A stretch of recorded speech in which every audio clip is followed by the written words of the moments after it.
बिस्मिल्लाहिर्रहमानिर्रहीम। पाक गैरिज़न education system के अज़ीज़ तलबा व तलबात, अस्सलामु अलैकुम। स्टूडेंट, जैसा कि आप जानते हैं, आज हम 9th की फ़िज़िक्स का चैप्टर नंबर 3 उसका टॉपिक नंबर 3.2 डिस्कस करने जा रहे हैं। कल हमने डायनामिक्स के मुताल्लिक़ पढ़ा था। डायनामिक्स क्या है? डायनामिक्स के अंदर हम किसी भी ऑब्जेक्ट की मोशन को स्टडी करते हैं विद इट्स काजेस, और इसी तरह हमने वो काजेस कौन सी चीज़ बनती थी, वो फोर्स बनती थी। तो फोर्स को हमने डिस्कस किया था, मोमेंटम को डिस्कस किया था, इनर्शिया को डिस्कस किया था। आज हम अपना नेक्स्ट लेक्चर जो है उसको देखते हैं। आज का हमारा टॉपिक है Newton first law of motion. Newton first law of motion को डिस्कस करने से पहले हम चंद एक एग्जांपल्स और इंट्रोडक्शन के मतलब थोड़ा देखते हैं।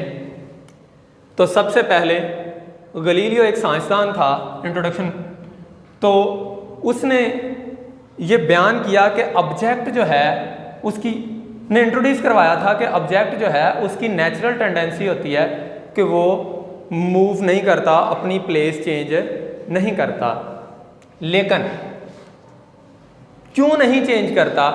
अगर उसके ऊपर कोई नेट फोर्स अमल नहीं करती तो वो अपनी पोजीशन को चेंज नहीं करेगा। हमने एग्जांपल में आपके सामने एक ब्लॉक बना हुआ है। इस ब्लॉक के ऊपर जो है वो फोर्सेस लग रही हैं, 3-4 फोर्सेस लग रही हैं, F1, F2, F3 और F4। तो वजह क्या है कि इसके ऊपर जितनी फोर्सेस लग रही हैं उन तमाम फोर्सेस का रिजल्टेंट जो है वो ज़ीरो है, यानी कि बॉडी जो है वो बैलेंस पोजीशन में है, उसके ऊपर बैलेंस फोर्स लग रही है। जब अनबैलेंस फोर्स होगी, यानी कि इसके ऊपर कोई एक फोर्स जो है वो अमल कर रही होगी किसी एक डायरेक्शन में, तो बॉडी क्या करेगी? मूव करेगी, अदरवाइज वो अपनी पोजीशन को चेंज नहीं करेगी। लेकिन इसी बात को मॉडिफाई करके मज़ीद बढ़ा के जो है वो न्यूटन ने बयान किया। न्यूटन ने कहा कि a body continue its state of rest, अपनी रेस्ट हालत को जारी रखेगी, और यूनिफॉर्म मोशन या फिर यूनिफॉर्म मोशन की हालत को इन स्ट्रेट लाइन, सीधी लाइन के अंदर जो है जारी रखेगी, provided if no net force act on it. अगर इसके ऊपर एक्ट करने वाली कोई फोर्स जो है वो मुहैया ना की जाए, इसके ऊपर कोई फोर्स ना लगाई जाए, तो बॉडी जो है वो अपनी रेस्ट पोजीशन या यूनिफॉर्म मोशन को स्ट्रेट लाइन में कंटिन्यू रखेगी। तो इसके लिए अब हम एग्जांपल देखते हैं। हमें ये पता होना चाहिए कि नेट फोर्स क्या है। इससे पहले, इसको वजाहत करने से पहले, इसकी एक्सप्लेनेशन करने से पहले हम नेट फोर्स क्या है? नेट फोर्स जो होती है सम होता है of all force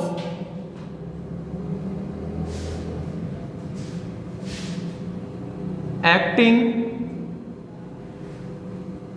on a body, acting on a body is called net force. इसको रिजल्टेंट फोर्स भी कह सकते हैं। जितनी भी फोर्सेस हैं उन तमाम फोर्सेस का जो सम है जो किसी बॉडी के ऊपर एक्ट कर रही हैं। तो अब देखें, सबसे पहले ये आपके सामने मैंने एक बॉडी बना दी है।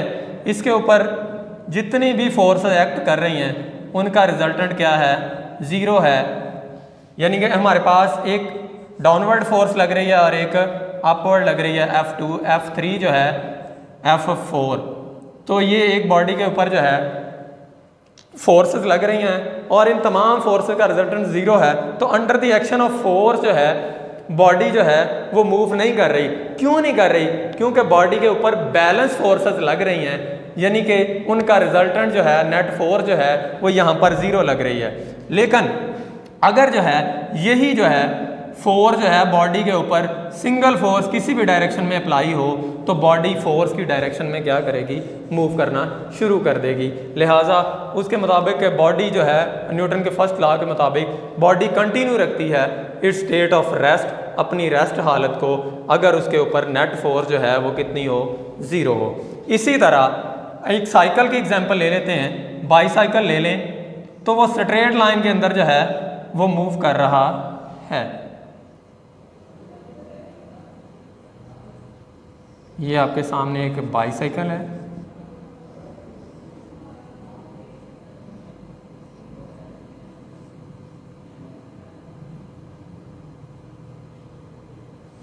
तो बाइसिकल जो है ये स्ट्रेट लाइन में मूव कर रहा है और ये अपनी यूनिफॉर्म मोशन को कंटिन्यू रखेगा जब तक इसके ऊपर भी कोई unbalance force, external force apply नहीं होगी।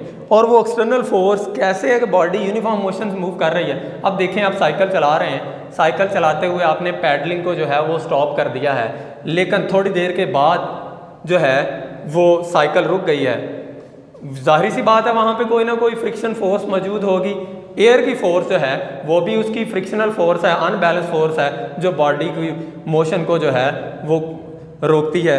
इसी तरह अगर देखा जाए तो बॉडी का वेट जो है वो भी क्या कर रहा है, डाउनवर्ड एक्ट कर रहा है, और जिस सरफेस के ऊपर वो मूव कर रही है उस सतह का नॉर्मल रिएक्शन जो है अपवर्ड, तो वो वेट और नॉर्मल रिएक्शन जो हैं वो रिजल्टेंट फोर्स जो उस बॉडी के ऊपर है उसको ज़ीरो कर देते हैं। तो लिहाजा इसी तरह यहाँ पे जो कांटेक्ट एरिया है वो भी फ्रिक्शन प्रोवाइड करता है। तो लिहाजा कोई ना कोई अपोजिट फोर्स लग रही है, कोई नेट फोर्स बॉडी के ऊपर एक्सटर्नल लग रही है, एक्स्ट्रा लग रही है तो बॉडी मूव कर रही है। अगर बॉडी के ऊपर नेट फोर्स एक्सटर्नल नहीं अप्लाई हो रही तो बॉडी मूव नहीं करेगी, क्योंकि जितनी भी बॉडी रेस्ट हालत में उस वक्त ही होगी जब उसके ऊपर एक्ट करने वाली तमाम फोर्सेस का रिजल्टेंट ज़ीरो होगा। तो यानी कि बॉडी के ऊपर फोर्स बैलेंस लग रही होगी तब बॉडी रेस्ट हालत में होगी, लेकिन जब उसके ऊपर अनबैलेंस फोर्स लगेगी तो बॉडी क्या करना शुरू कर देगी, मूव करना शुरू कर देगी। लेकिन अगर वो मूव कर रही है तो उसके ऊपर अगर कोई एक्सटर्नल फोर्स, अनबैलेंस फोर्स आप लगाते हैं तो वो क्या कर जाएगी, रुक जाएगी। तो लिहाजा ये बात क्लियर हो गई कि अब body continue its state of rest और यूनिफॉर्म मोशन। एक बॉडी जो है वो अपनी स्टेट ऑफ रेस्ट या यूनिफॉर्म मोशन को जो है वो कंटिन्यू करेगी स्ट्रेट लाइन के अंदर अगर उसके ऊपर कोई नेट फोर्स एक्ट ना करे। तो नेट फोर्स के मतलब भी आप पढ़ चुके हैं कि ये सम ऑफ ऑल फोर्सेस है एक्टिंग ऑन बॉडी। और इसको अगर इसके बाद है हमारे पास लॉ ऑफ इनर्शिया आ जाता है, तो लॉ ऑफ इनर्शिया के लिए इससे पहले मैं एक और एग्जांपल जो है इसकी डिस्कस कर लेते हैं। अब एक बुक जो है वो एक टेबल के ऊपर पड़ी हुई है, एक टेबल है ये आपके सामने, और इस टेबल के ऊपर जो है वो एक बुक पड़ी हुई है। तो बुक का वेट जो है वो डाउनवर्ड जो है वो क्या कर रहा है, एक्ट कर रहा है, और बुक टेबल जो है वो सरफेस जो है वो अपवर्ड डायरेक्शन में, अपोजिट डायरेक्शन में इसके ऊपर क्या कर रही है, रिएक्ट कर रही है, रिएक्शन कर रही है। तो सतह का नॉर्मल रिएक्शन जो है वो बुक के वेट का जो है कि जो फोर्स डाउनवर्ड एक्ट कर रही थी उसको वो ज़ाया कर देगा। तो रिजल्टेंट फोर्स जो हैगी वो क्या हो जाएगी, ज़ीरो हो जाएगी। यानी कि बुक के ऊपर जो नेट फोर्स है वो ज़ीरो हो गई। ज़ीरो का मतलब ये है कि बैलेंस फोर्सेस लग रही हैं, जितनी अप डाउनवर्ड लग रही है उतनी अपवर्ड लग रही है, जिसकी वजह से बॉडी मूव नहीं कर रही। तो ये बात क्लियर हो गई कि बॉडी जो है अपनी स्टेट ऑफ रेस्ट जो है उसको कंटिन्यू रखेगी अगर उसके ऊपर नेट फोर्स अमल नहीं करती। इसी तरह अगर वो यूनिफॉर्म मोशन से मूव कर रही है तो वो मूव करती रहेगी अब जब तक उसके ऊपर कोई unbalance force, opposite force, friction की फोर्स जैसे एयर वगैरह की जो रेजिस्टेंस की फोर्स जो है वो ना लग जाए। इसके बाद आ गया हमारे पास law of inertia. Law of inertia क्या है बेटा, आपने कल पढ़ा था, इनर्शिया के मतलब पढ़ा था। इनर्शिया बॉडी की प्रॉपर्टी होती है जिसकी वजह से बॉडी जो है वो अपनी स्टेट को चेंज नहीं करती, वो रेजिस्ट करती है उसके खिलाफ। अगर आप उसको रेस्ट हालत में हैं तो आप मोशन में लाना चाहते हैं तो वो रेजिस्ट करती है, वो मोशन में नहीं आती। तो इसी तरह अब आपके सामने एक कार है,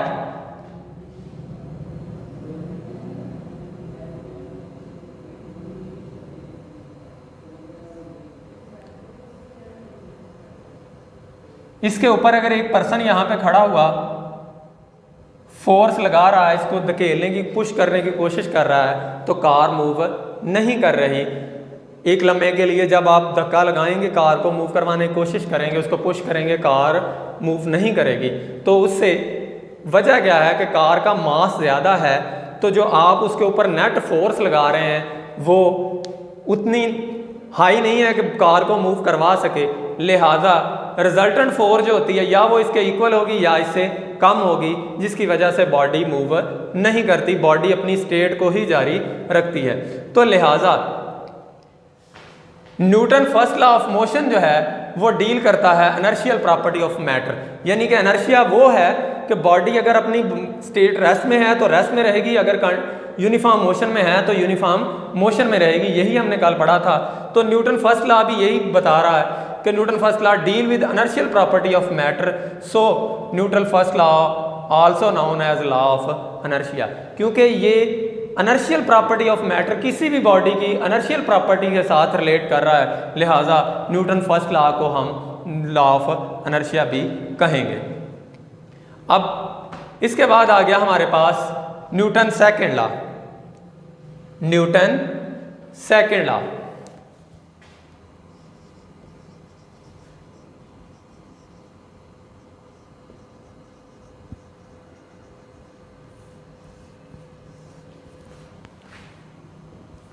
लेकिन न्यूटन सेकंड लॉ से पहले अभी यहाँ पे एक क्वेश्चन आ गया आपके पास कि why passenger fall outward when bus take short turn. Why passenger fall outward when bus take short turn.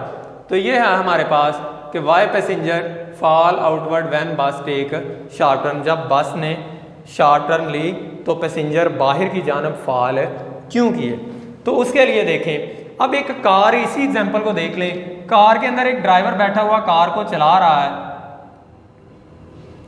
तो बाहर एक ऑब्जर्वर बैठा हुआ है। तो वो ऑब्जर्वर जो है वो देख रहा है कि कार जो है वो मसलसल मोशन में है और कार में बैठा हुआ ड्राइवर भी मोशन में है।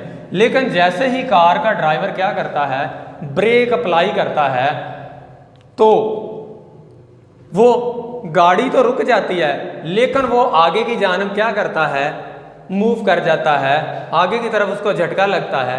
वजह क्या है कि बॉडी जो है वो अपनी स्टेट ऑफ रेस्ट या यूनिफॉर्म मोशन को क्या करना चाहती है, कंटिन्यू। तो वो अपनी यूनिफॉर्म मोशन को कंटिन्यू करना चाहता है। हालांकि वो कार के लिहाज से रेस्ट में था, लेकिन बाहर बैठे हुए ऑब्जर्वर के लिहाज से वो किस में था, मोशन में था। तो लिहाजा वो अपनी मोशन को जो है वो कंटिन्यू रखना चाहता था, वो अपनी इनर्शियल प्रॉपर्टी को जो था वो कंटिन्यू करना चाहता था। इनर्शियल प्रॉपर्टी की वजह से वो अपनी मोशन को कंटिन्यू करना चाहता था। इसलिए जैसे ही ब्रेक अप्लाई हुई, गाड़ी रुक गई, आपने उसको भी रोकने की कोशिश की लेकिन वो आगे की तरफ झुक गया, अनबैलेंस हो गया, उसका बैलेंस जो है वो आउट हो गया।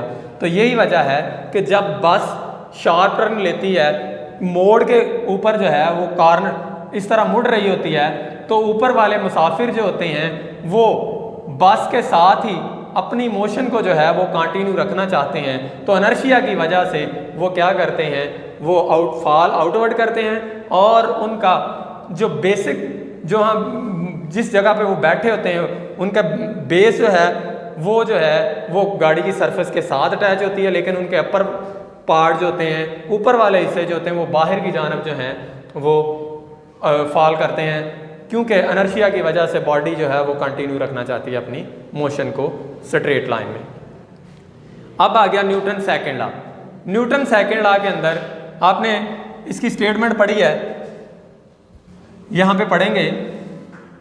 According to Newton second law, when a force, जब एक force, when a net force act on a body,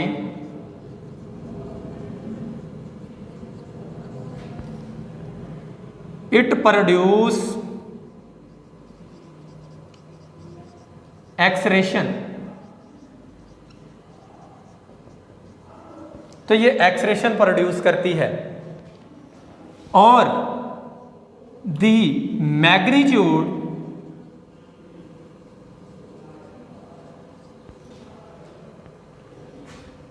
of this acceleration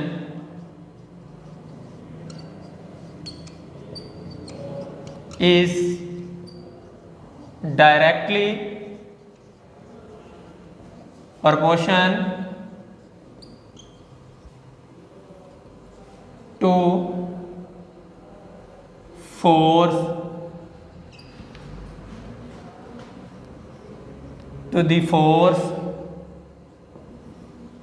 but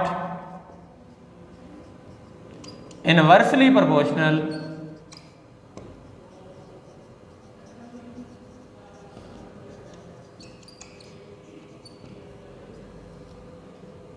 to its mass।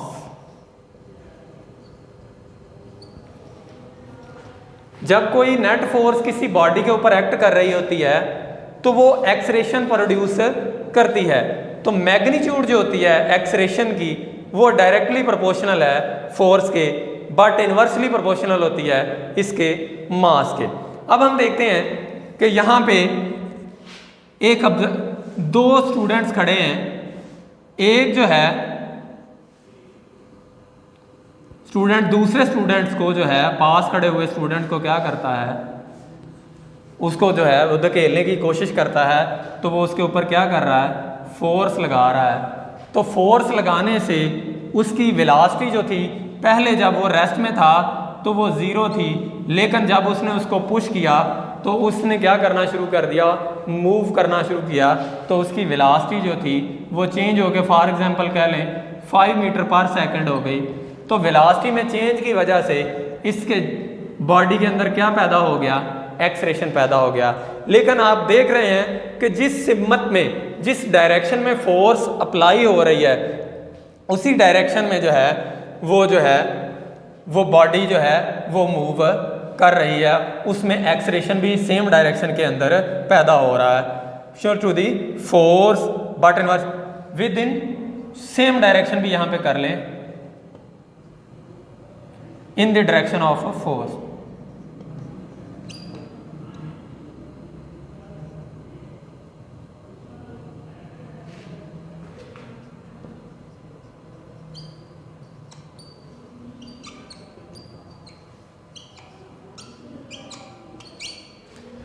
तो जब भी नेट फोर्स किसी बॉडी के ऊपर एक्ट करती है तो ये एक्सरेशन प्रोड्यूस करती है, और मैग्नीट्यूड जो होती है वो एक्सरेशन की directly proportional to the force होती है।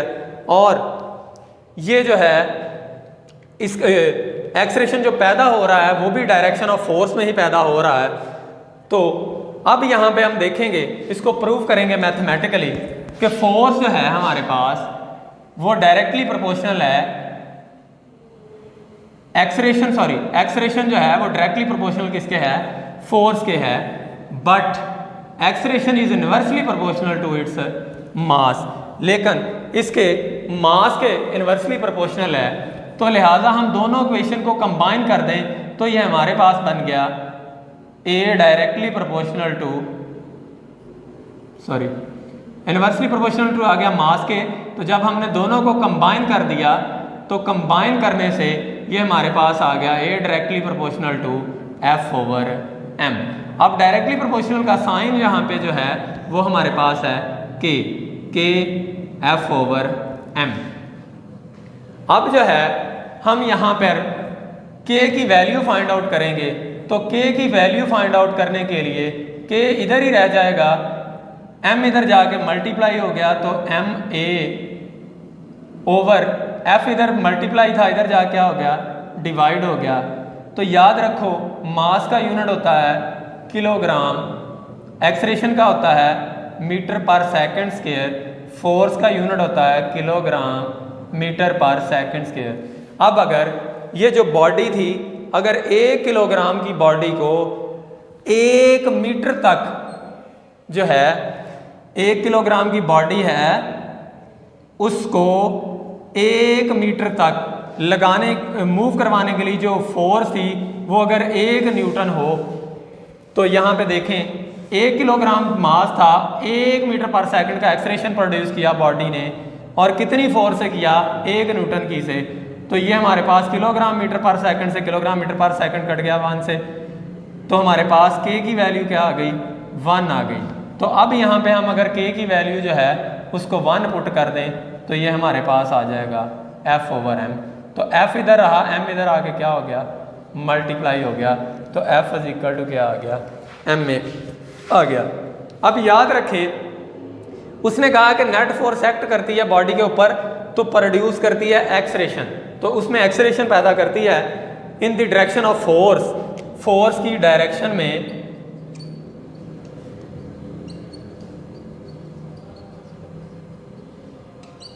तो वो मैग्नीट्यूड जो है एक्सलेरेशन की वो डायरेक्टली प्रोपोर्शनल टू फोर्स है but inversely proportional to its mass है। अब फॉर एग्जांपल अब आप एक बॉल जो है उसको एक लड़का जो है खड़ा यहाँ पर वो फेंकना चाहता है और इसका मास जो है वो 4 kg है, तो इसको वो 8 मीटर तक जो डिस्टेंस है उस तक जो है वो बॉल को फेंकता है। तो लिहाजा एक दूसरा लड़का यहीं पे खड़ा हुआ है, वो इसी बॉल को, जो एक और बॉल है जिसका मास कितना है 8 kg है, तो वो इसको दूर किसी थ्रो स्मॉल डिस्टेंस जो है वो उसको फेंकना चाहता है। तो वो 8 kg बॉडी को या यही लड़का लगा लें तो वो इसको जो है वो 4 मीटर तक जो है वो थ्रो करता है। लिहाजा इससे ये बात अखज़ हो गई कि जितना जो है मास ज़्यादा हो जाएगा फोर्स उतनी ही कम हो जाएगी, और जितना मास कम होगा उतनी ही फोर्स ज़्यादा होती जाएगी। तो अब यहाँ पे आपकी बात क्लियर हो गई कि मैग्नीट्यूड जो होती है मकदार एक्सलेरेशन की वो डायरेक्टली प्रोपोर्शनल किसके है, फोर्स के है, और इनवर्सली प्रोपोर्शनल किसके है, मास के। आपके सामने मास के बढ़ने से बॉडी ने जो डिस्टेंस कवर किया है, जो एक्सरेड किया है, वो कम से कम फासला उसने तय किया है। तो लिहाजा ये प्रूव हो गया कि force acceleration directly proportional to force है और इनवर्सली प्रोपोर्शनल टू मास है। तो इसके बाद जो है यहाँ पे अब आपसे एक क्वेश्चन जो है वो इससे रिलेटेड पूछा जाता है कि SI unit of force, what is SI unit of force. तो SI यूनिट जो होता है फोर्स का वो ऑफ फोर्स इज न्यूटन। तो अक्सर औकात जो है वो ये सवाल पूछ लेता है कि डिफाइन 1 न्यूटन या डिफाइन यूनिट ऑफ फोर्स। तो उसके लिए हम 1 न्यूटन जो है उसको डिफाइन करेंगे। तो 1 न्यूटन जो है, अगर फोर्स इज 1 न्यूटन